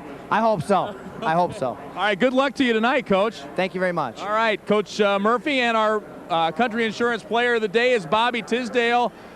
Boy, that was a pretty solid effort for you guys out there today. Yeah, it's great. We knew we could make it here. We just had to prove to everybody else that we had heart. We just came out, played our game. We had a little trouble on the penetration, but hey, we got it done. Tell me about the way this team has found ways to win. Just the most recent two examples. Yesterday, you're down 8 with 8 minutes to play. State, the super sectional, rather. You got some of your fans back here. The super sectional, you guys are down and lead for like 4 seconds the whole game. How do you guys find ways to win?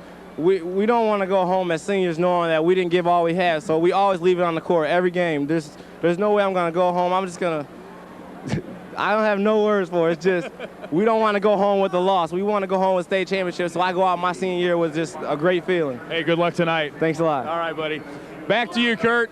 All right, Lee. Bobby Tisdale with 14 points. Devin Bowwinkle with 14 points, offsetting the 24 points set off by Michael Lavender of Peoria Christian. Now let's take a look at our Apt Electronics play of the game. Boy, the Indians had such great spacing, and they found ways to win. They found ways to score, getting it on the inside there to David Merchant.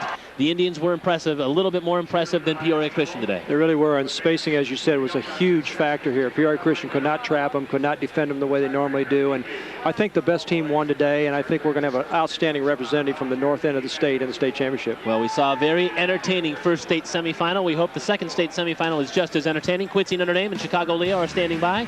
We've got more coming from Carver Arena. Again, Winnebago's Indians, 68-55 winners over Peoria Christian's Chargers. More from Carver Arena after this local break.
And welcome back to Carver Arena. We are just about set to get underway here in our three-point shootout. The showdown sponsored by Country Insurance and Financial Services. This all started back at the regional level. And it's down to 4 guys right here today. John Rear, Chad Zimmerman, Kevin Rotolo, and Devin Eric are our final 4 competitors here today. And here's the deal. They get 15 shots, and whoever makes the most is our champion. And then today's winner will be back next week for the King of the Hill competition against the AA winners. So their teams are done, but their state experience continues. And they're here on the big floor at Carver Arena. Also, after our next quarterfinal between Leo and Quincy Notre Dame, we'll have the Class A dunk competition, and we'll crown a champion in that competition as well. 19 feet 9 inches is the distance.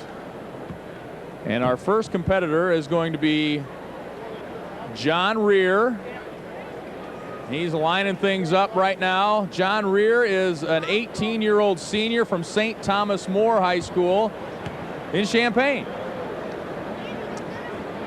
There were approximately 60, I believe the exact number might be 64 shooters here Thursday who had advanced from super sectionals, and they are down to 4 here today. John made 11. They had to go to 2 shoot-offs where he made 4 and then 7 to advance here today. John's sister plays college basketball at Blackburn College.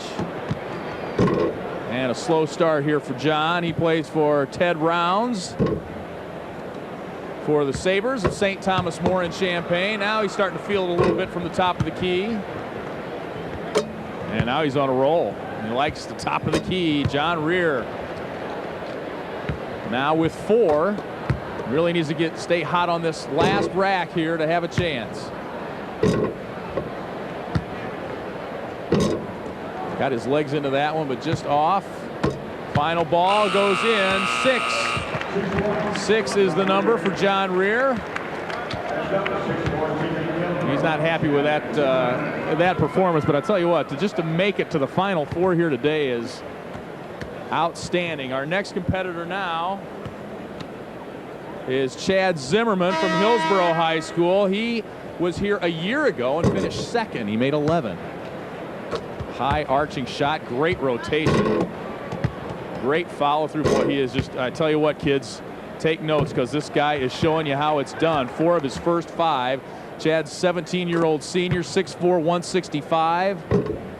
2nd place in state in golf in 2002. And we just mentioned he was 2nd in the 3-point showdown a year ago. Nice shooter's roll there. If you put that good rotation on it and you hit the rim, a lot of times it'll bounce around and go in because that rotation will benefit you. That one in and out. He is related to LPGA pro Mary Beth Zimmerman, who strokes the golf ball awfully well. 11 for Chad Zimmerman, who has that experience of having been here before. And he showed it there. 11 out of 15. That's pretty solid for the finals. He made 12 in Thursday's shoot-off. Up next, Kevin Rotolo of Driscoll Catholic High School. Nick Latore, his coach. Of course, Driscoll Catholic we are used to seeing in the state football championships. Kevin representing for basketball here today for the Highlanders, all conference in 2004. He holds the record for consecutive 3-point shots in a game with 7 for Driscoll Catholic.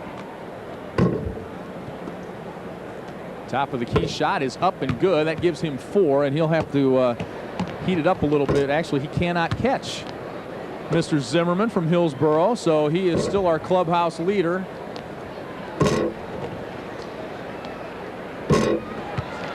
And you always want to make the last one.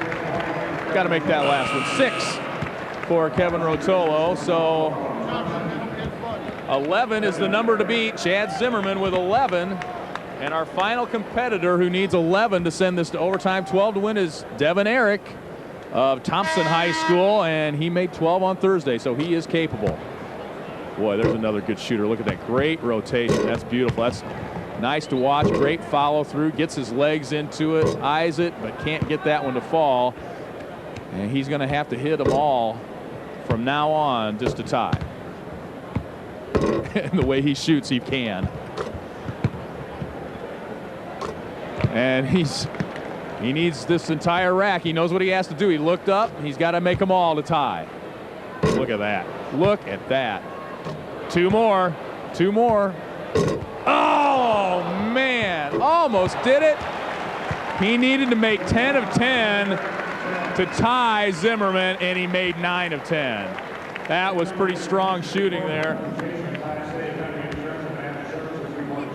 I'll take 10 out of 15 any day. What do you say? Gary Edwards of Carlinville is our country insurance presenting agent today. And our champion is Chad Zimmerman. Congratulations to John Rear, Kevin Rotolo, and Devin Eric, who all made it here to the big floor today. And a big hand for Chad Zimmerman with 11 to win the Class A championship. Let's go ahead and step in here. Gary Edwards, presenting sponsor for Country Insurance. Tell us about Country Insurance's participation in the three-point showdown. Well, it's one of the things that we have backed for years, and I think it's real important that Country be here and be behind them. And we appreciate your participation. Well, Chad, nothing but a thing, right? We saw you here last year, and how much did that experience help you here today? Well, it helped me a lot. I knew what to expect with the crowd and everything, and at least this time I didn't have to follow a 14 like I did last year. And I'll tell you what, the kid on the last rack, he was scaring me pretty much. I was scared. Yeah, he needed what? He needed to make 10 to tie you, and he made 9. Yeah, I know. And the ball rimmed out, and oh man, I knew I had it. No, it felt really good. And everything. What do you think? And what does a three-point shooter think about when you're stepping out there and you're shooting? You got 15 shots. You got this huge crowd, and you got to knock in as many as you can. Well, I try to block everything out, and I just try to focus on the basket and make sure I put enough arch on it, enough legs on it, and I practice enough where it's kind of come natural and everything for me. So. All right, Chad Zimmerman of Hillsborough High School. You're a Class A champ. We'll see you next week for King of the Hill. Thanks, man. I'll be here. All right, Chad, we'll be here too. We'll be right back at Carver Arena after this network break. Don't go away.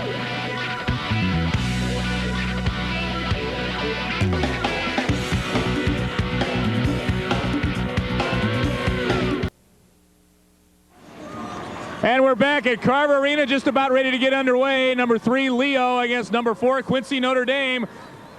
Lee Hall here in March Madness, and let me tell you, you can't do this without the volunteers, and 2 of the big volunteers are the ball boys.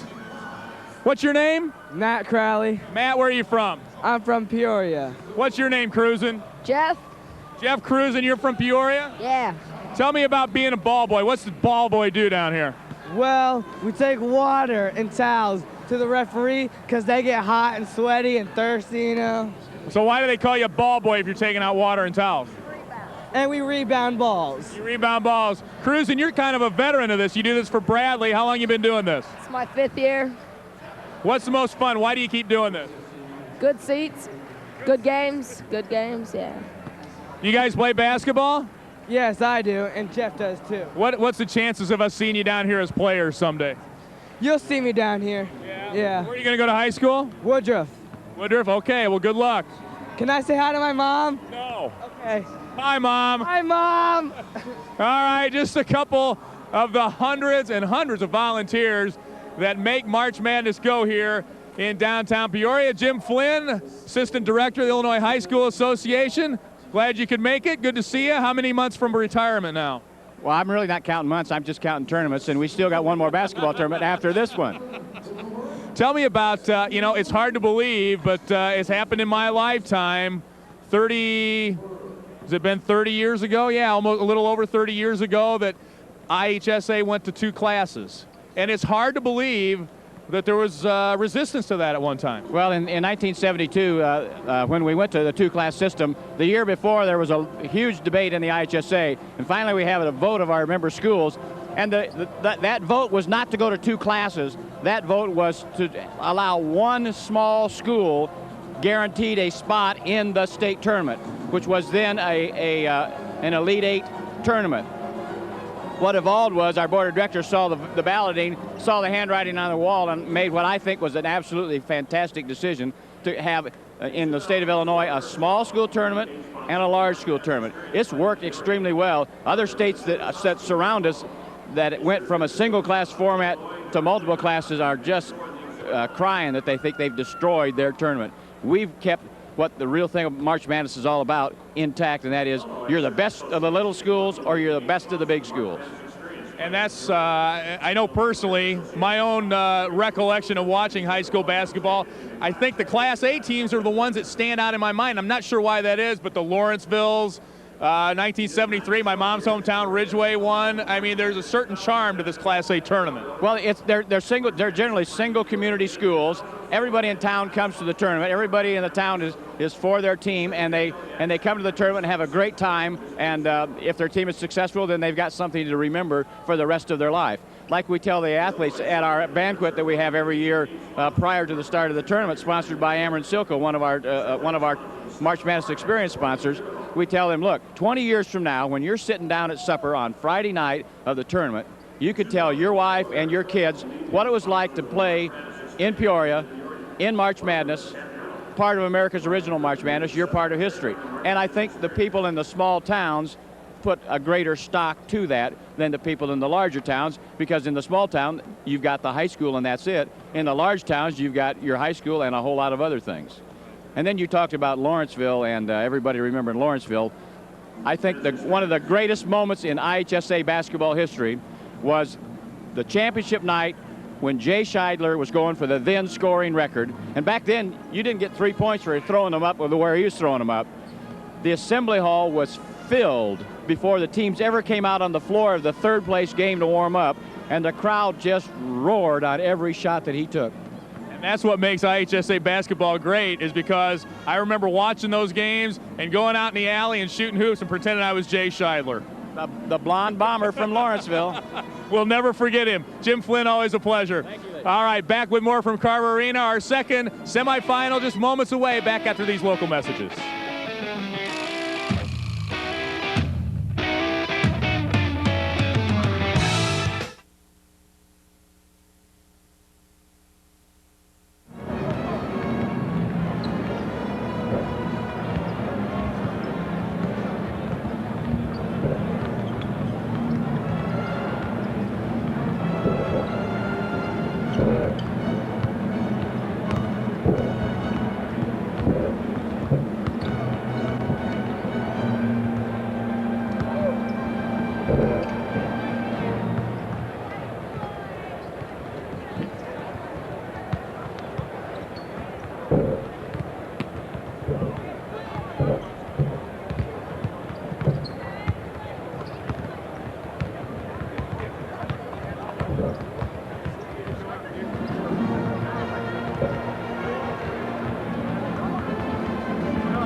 And we are back at March Madness. The Leo Lions of Chicago trying to follow up Hales Franciscans championship a year ago for the Chicago Catholic League. They take on Quincy Notre Dame coming up here next for a chance to take on Winnebago in the state championship game. And like any good basketball coach, any good basketball team, it's all about adjustments. I thought we were done with Jim Flynn, but We could fill hours with you, sir. But you know what? We're in transition.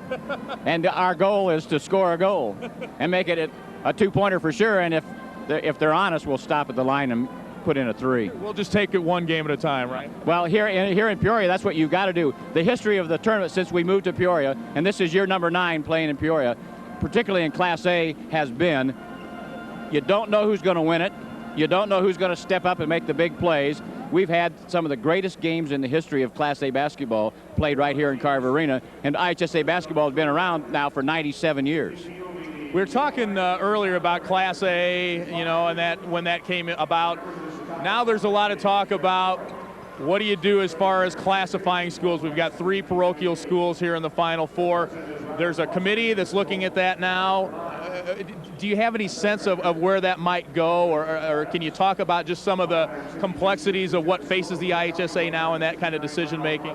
Well, I can tell you where we're going. Next Saturday here in Peoria, our board of directors meets, and they'll determine the focus and the extent of and as well as the membership of the task force, and then we'll move forward on the subject of classification. And there's a lot of things that are involved in classification rather than just taking a look at enrollments.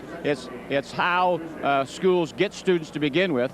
In our state, schools that without geographic boundaries that are public schools, as well as the private schools who are limited to a geographic boundary of 30 miles in which to draw their students from, are perceived to have an advantage by the public schools, which are restricted by on the map line of where their district extends. And so in a public school, you can only play the kids that live in your district.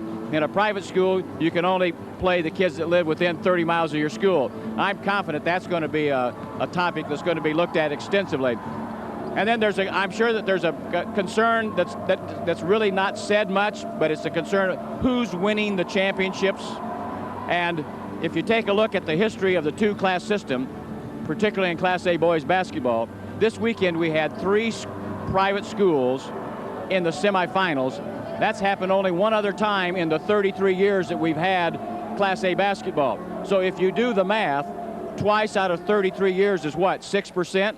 And the number of schools in our state that are private schools is about 6%. So if you want to take numbers and use them to your advantage at whatever point of view that you have, you can do that. One more to go for you. Oh yeah, it's going to be great. All right, what are you going to do when you retire? I'm going to watch IHSA March Madness on the IHSA TV network and see how you do from year to year. Because we really like you in our starting lineup. God bless you. You come back and see us, all right? All right.